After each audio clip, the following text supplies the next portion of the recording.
Hello friend, आप सभी का स्वागत है मेरे YouTube channel GS SST classes with Ganesh car की। मेरे वीडियो को लाइक, शेयर तथा कमेंट करके ज़रूर बताएं कि आपको यह वीडियो कैसा लगा और साथ ही मेरे चैनल को सब्सक्राइब करके बेल आइकन ज़रूर प्रेस करें। हेलो दोस्तों, आप सभी का स्वागत है। आज बात करेंगे सीटेट के जो महत्वपूर्ण पर्यावरण संबंधी जो इन्वायरमेंट स्टडीज से संबंधित जो भी क्वेश्चन आते हैं, काफ़ी आपका जो है आपका कह सकते हैं इसमें कि जो है 60 से 70% जो है आपका पूरा इसमें इन्वायरमेंट आपका रिकवर हो जाएगा। वीडियो को जो है अंत तक जरूर देखें क्योंकि काफ़ी जो है महत्वपूर्ण क्वेश्चन इसमें जो है मेरे द्वारा काफ़ी महत्वपूर्ण क्वेश्चन आंसरों का जो है इसमें जो है समन्वय जो किया गया है। तो आप जो है वीडियो को अंत तक जरूर देखें, काफ़ी हेल्पफुल आपके लिए ये रहेगा। पहला क्वेश्चन रहेगा कि भारत सरकार के द्वारा केंद्र में पर्यावरण विभाग की स्थापना कब की गई। यानी कि जो भारत सरकार है उसके द्वारा जो केंद्र में पर्यावरण विभाग की स्थापना की गई वो की गई थी 1980 में। जो है मेरे द्वारा यहाँ पे जो है आपको ऑप्शनल नहीं बनाए गए हैं क्योंकि ऑप्शनल में जो है मुझे लगता है कि आपको इतना समय नहीं होगा कि आप प्रत्येक ऑप्शनल में जो है इतना टाइम दे सकें, इसलिए मैंने वन लाइनर क्वेश्चन इन्वायरमेंट में बनाई है। तो आप इसको जो है वीडियो को अंत तक जरूर देखें, काफ़ी आपको जो है इसमें हेल्प आपको मिलेगी। सेकंड क्वेश्चन आता है कि आपका बच्चे दुनिया के बारे में अपनी समझ का सर्जन करते हैं। ये किसने कहा था, किस मनोवैज्ञानिक ने ये क्वेश्चन ये जो लाइन कही थी, किस मनोवैज्ञानिक ने कहा था कि बच्चे दुनिया के बारे में अपनी समझ का सर्जन करते हैं। ये प्रमुख जो है मनोवैज्ञानिक थे जीन पियाजे। ठीक है, जीन पियाजे जी ने ये वाक्य अपना दिया था जो है। और तीसरा क्वेश्चन आता है फोटोकॉपी की मशीन से कौन सी गैस निकलती है। काफ़ी बार ये क्वेश्चन आता है कि फोटोकॉपी की जो मशीन होती है उससे कौन सी गैस निकलती है। तो ये ओजोन गैस जो है इससे जो है यानी कि उत्सर्जित होती है यानी कि निकलती है। क्वेश्चन नंबर 4 आता है धूल प्रदूषण या वायु प्रदूषण को रोकने के लिए सबसे उपयुक्त वृक्ष कौन सा होता है। यानी कि ऐसा कौन सा वृक्ष है जो है वायु प्रदूषण को या धूल प्रदूषण को रोकने के लिए सबसे महत्वपूर्ण माना जाता है। तो वो है हमारा नीम का वृक्ष जो है।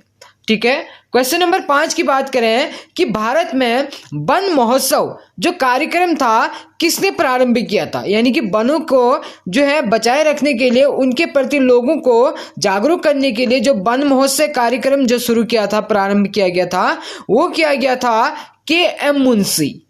मुंशी जो है थे एक पर्यावरणविद थे। इन्होंने जो है वन महोत्सव जो कार्यक्रम था उसको जो है प्रारंभ किया था।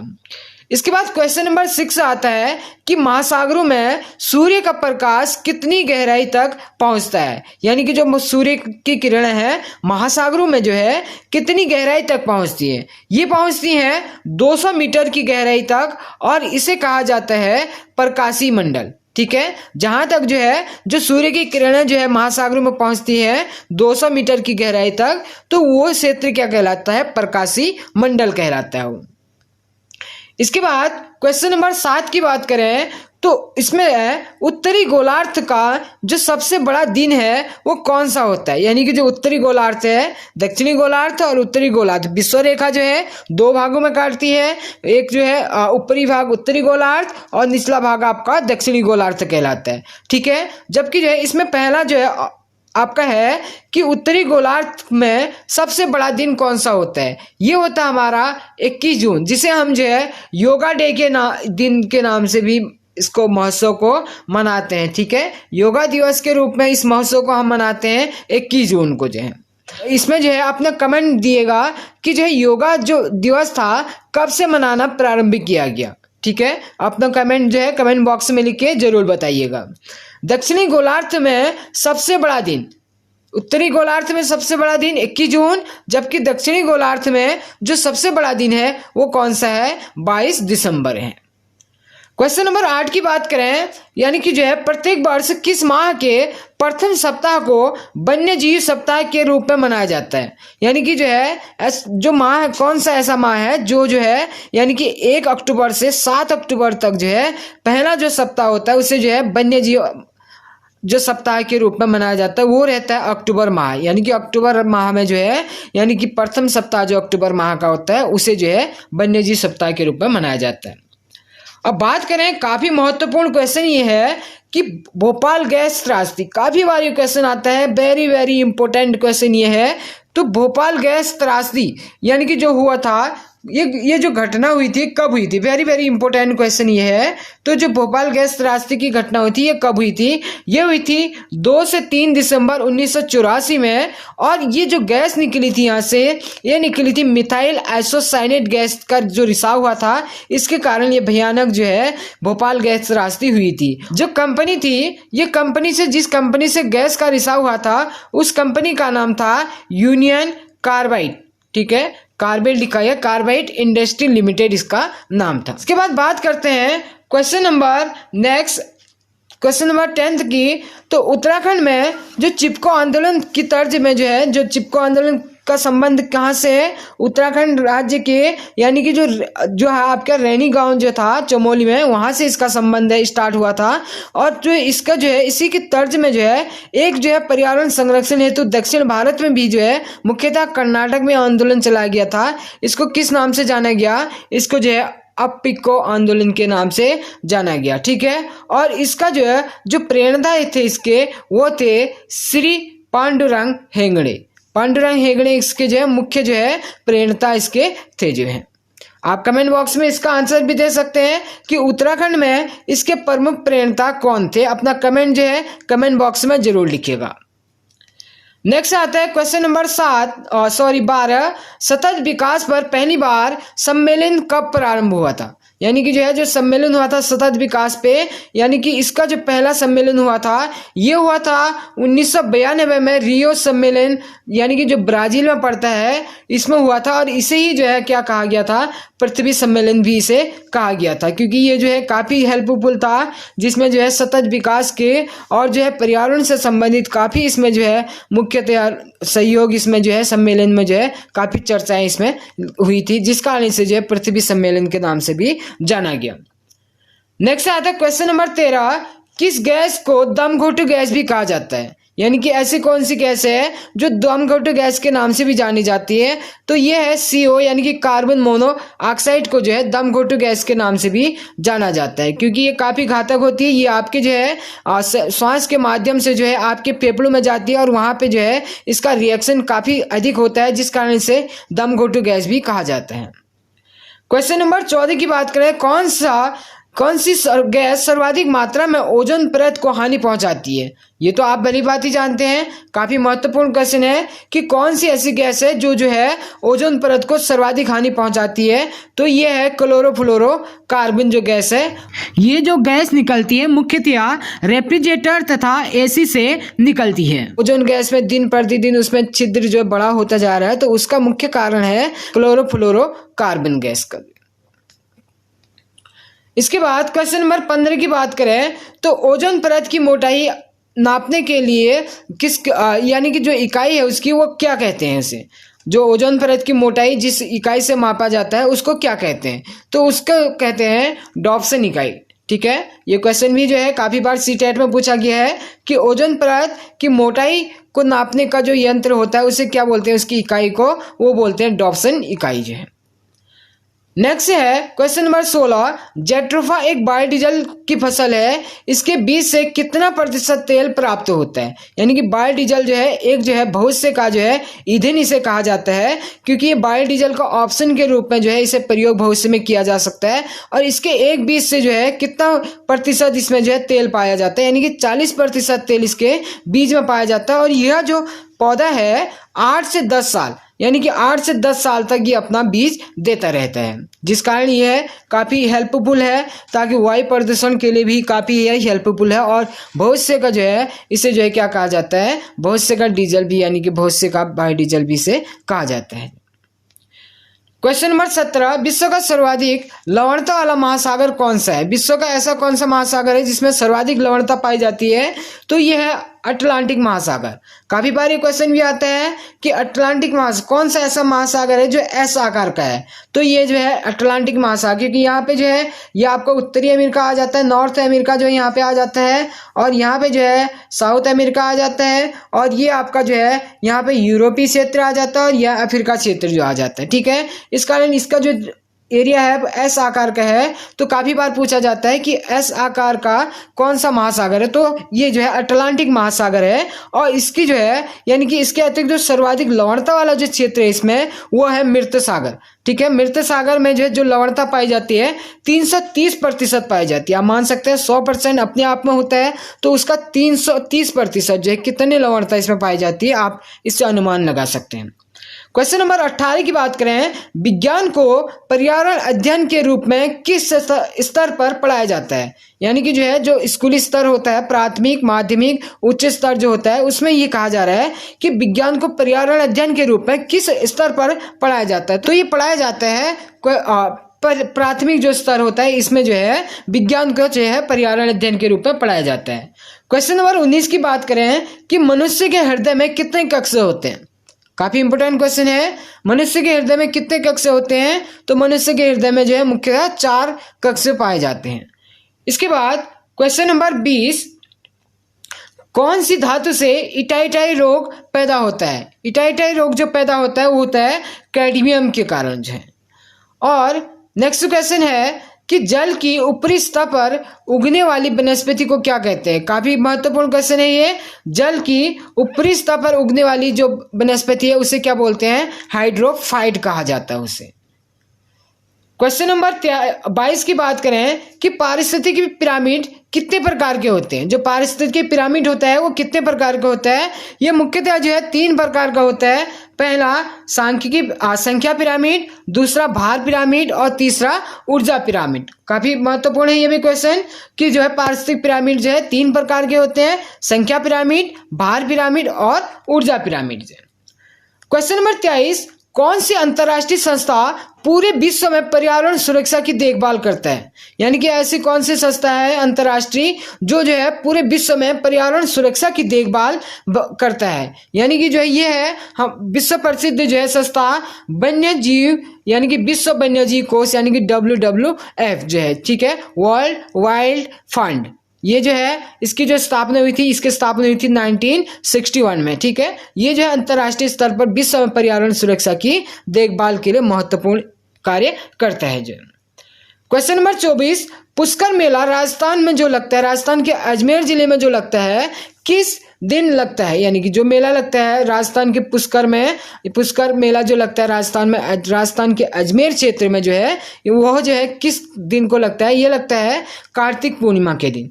कार्तिक पूर्णिमा के दिन जो है पुष्कर मेला जो है राजस्थान में के अजमेर जिले में लगता है। और इसकी जो है एक प्रसिद्ध खासियत ये है कि इस मंदिर की जो पुष्कर मेला लगता है, यहाँ पे जो है ब्रह्मा जी का पूरे विश्व में जो है एकमात्र जो है मंदिर है, और इसके अतिरिक्त कहीं पे भी ब्रह्मा जी का मंदिर देखने को नहीं मिलता है। क्वेश्चन नंबर 25, सर्वप्रथम ग्रीन हाउस गैसों की खोज किसने की थी? यानी कि जो है सबसे पहले जो ग्रीन हाउस गैसों की खोज की थी वो की थी 1860 में जीन टंडन ने जो है ग्रीन हाउस गैसों की खोज की थी। क्वेश्चन नंबर 26, WHO यानी कि वर्ल्ड हेल्थ ऑर्गेनाइजेशन के यानी कि विश्व स्वास्थ्य संगठन के अनुसार दिन में कितने डेसिबल तक ध्वनि प्रदूषण नहीं होता है? यानी कि जो है WHO के अनुसार जो है 45 डेसिबल तक जो है जो मापक होता है ध्वनि प्रदूषण मापने का, वो डेसिबल में मापा जाता है। तो जो है 45 डेसिबल तक जो है WHO के अनुसार जो है दिन में जो है ध्वनि प्रदूषण नहीं होता है, और रात्रि में जो है 30 डेसिबल तक जो है ध्वनि प्रदूषण नहीं माना जाता है।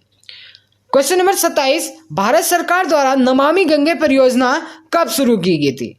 यानी कि जो है जो नमामि गंगे परियोजना थी ये जो है भारत सरकार द्वारा 2014 में जो है इसे स्टार्ट किया गया था।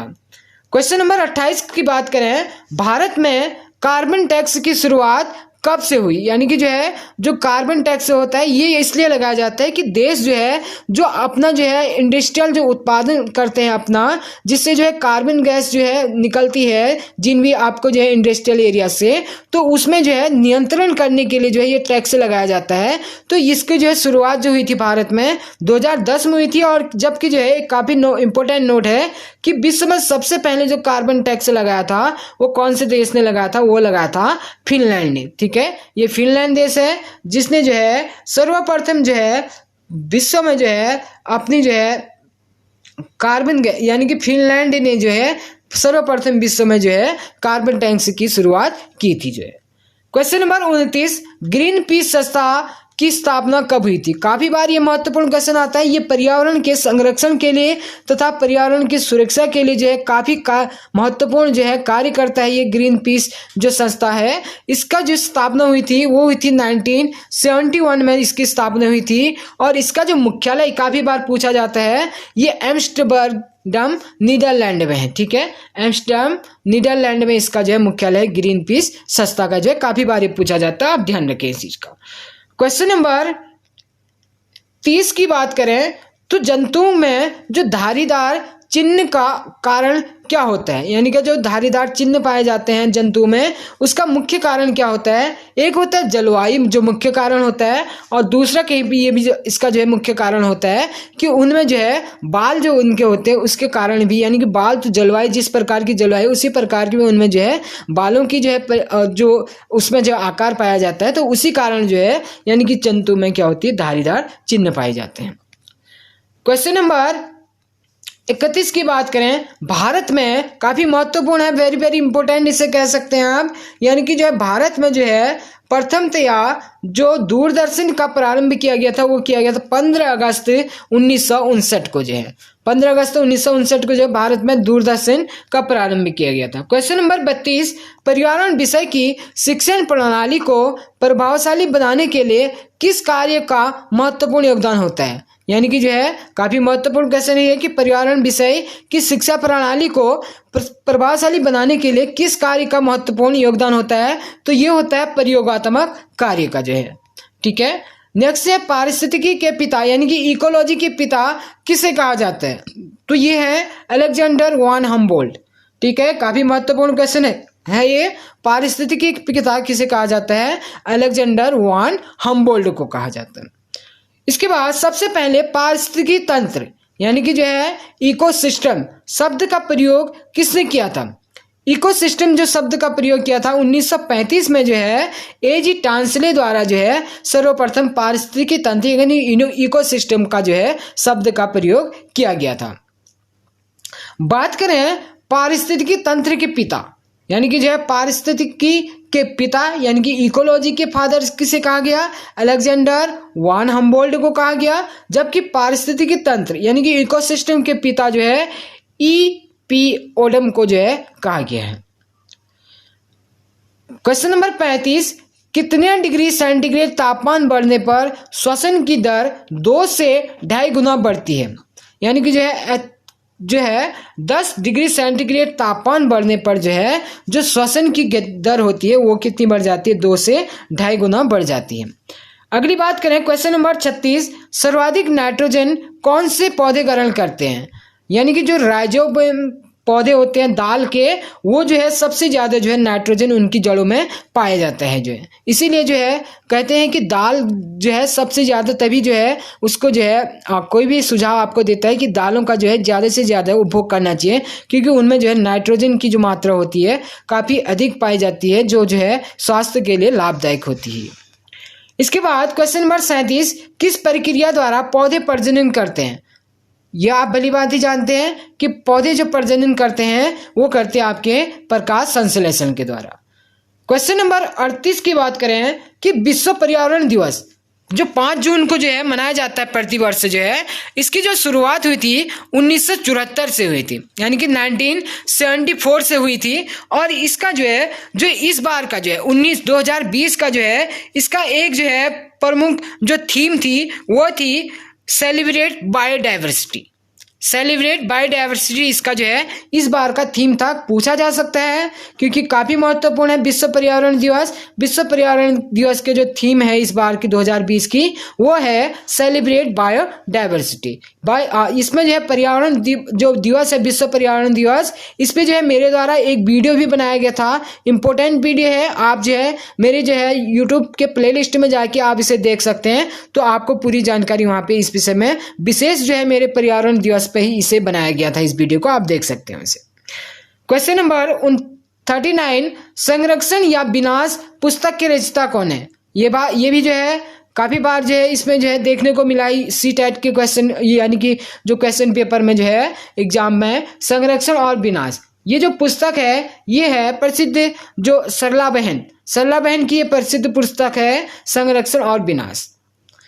अंतिम क्वेश्चन आता है कि समुद्री शैवाल में जो है आयोडीन के प्रमुख स्रोत माने जाते हैं, यानी कि जो समुद्री शैवाल होते हैं ये जो है आयोडीन के प्रमुख स्रोत माने जाते हैं। ठीक है, तो ये था आज का जो है महत्वपूर्ण जो टॉप 40 क्वेश्चंस आप कह सकते हैं, यानी कि जो महत्वपूर्ण जो पर्यावरण के क्वेश्चन है उनका समन्वय एक साथ आपको दिया गया है, तो आप देख सकते हैं इसमें। तो इसके बाद आगे भी इस वीडियो यानी कि जो क्वेश्चंस हैं यानी कि सीरीज है इसको जो है आगे बढ़ाएंगे। तो ये अंतिम क्वेश्चन था, तो आप वीडियो को अंत तक जरूर देखिएगा और अपने कमेंट जो है कमेंट बॉक्स में जरूर लिखिएगा कि आपको वीडियो कैसी लगी। ठीक है, धन्यवाद।